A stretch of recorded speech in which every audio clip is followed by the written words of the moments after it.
Es un privilegio y una gran bendición tener este encuentro de cada día para compartir palabra de nuestro Dios. Comenzamos de esta manera Mensaje Celestial.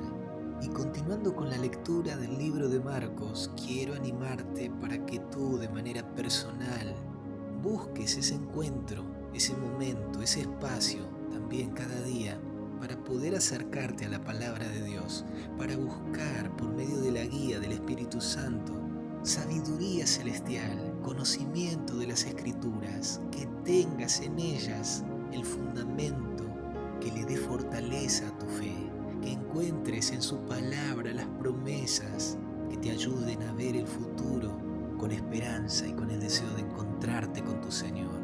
Y en este momento, continuando con la historia del capítulo 9 del libro de Marcos, versículos del 14 en adelante, la historia sobre cómo Jesús sana a un muchacho endemoniado, un muchacho que había sido llevado por su padre primeramente a los discípulos que habían quedado, recordando de que Jesús se había ido a la montaña con Pedro, Jacobo y Juan, pero al regresar se encontró a sus discípulos disputando con los escribas y rodeados de una multitud. Entonces Jesús les pregunta: ¿por qué disputabais con ellos? Y acercándose a alguien de la multitud le dice: yo he traído a mi hijo, el cual tiene un espíritu mudo, y le he pedido a tus discípulos que le echen fuera, pero no pudieron. Y después de la declaración de Jesús en el versículo 19, Él da la orden diciendo: traédmelo. Y en esta ocasión, en este día, queremos reflexionar en los versículos del 20 al 24 en esta parte de la historia. Dice allí que se lo trajeron, y cuando el espíritu vio a Jesús, sacudió con violencia al muchacho, quien cayendo en tierra se revolcaba y echaba espumarajos. Jesús preguntó al padre: ¿cuánto tiempo hace que le sucede esto? Y él le dijo: desde niño, y muchas veces le echa en el fuego y en el agua para matarle. Pero si puedes hacer algo, ten misericordia de nosotros y ayúdanos.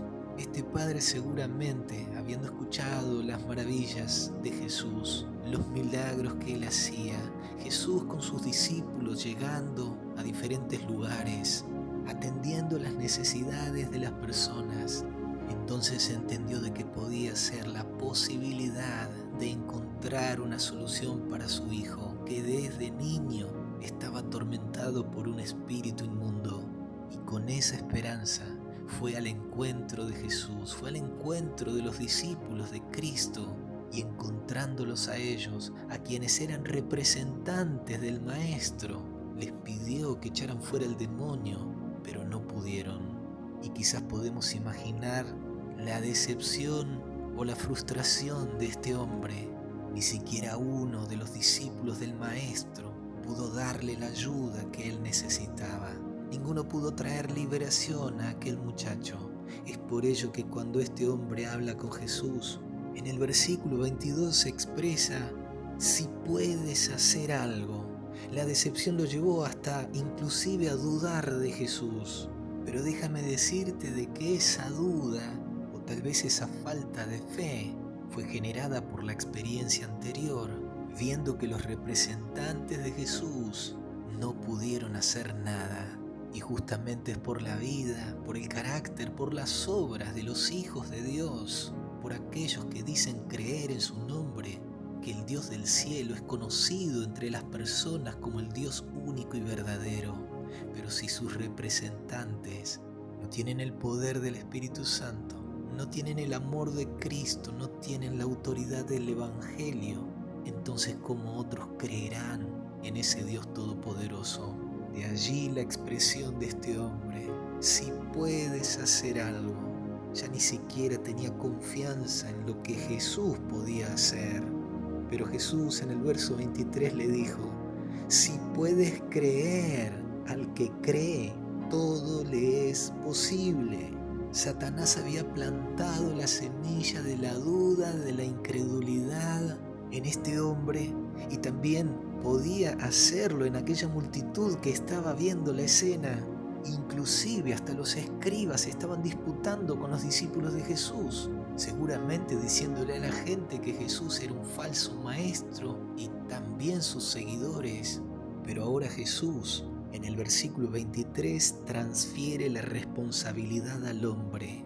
No pasaba por lo que Jesús podía hacer, más bien era si él podía creer, porque al que cree todo le es posible. Si a pesar de la decepción que había tenido, aún podía creer en Jesús. Y en el versículo 24, inmediatamente el padre del muchacho clamó y dijo: creo, ayuda mi incredulidad. Reconoce que cree en Jesús, pero clamando le pide a Jesús que le ayude en su incredulidad.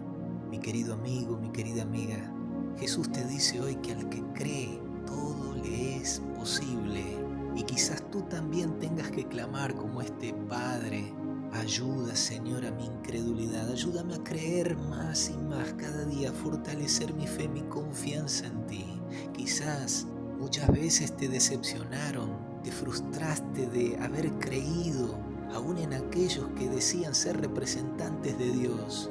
Pero no por ello tienes que alejarte de ese Dios maravilloso que te creó, que te ama y que te busca cada día. No lo dudes, en Jesús hay solución, porque si puedes creer, al que cree, todo le es posible.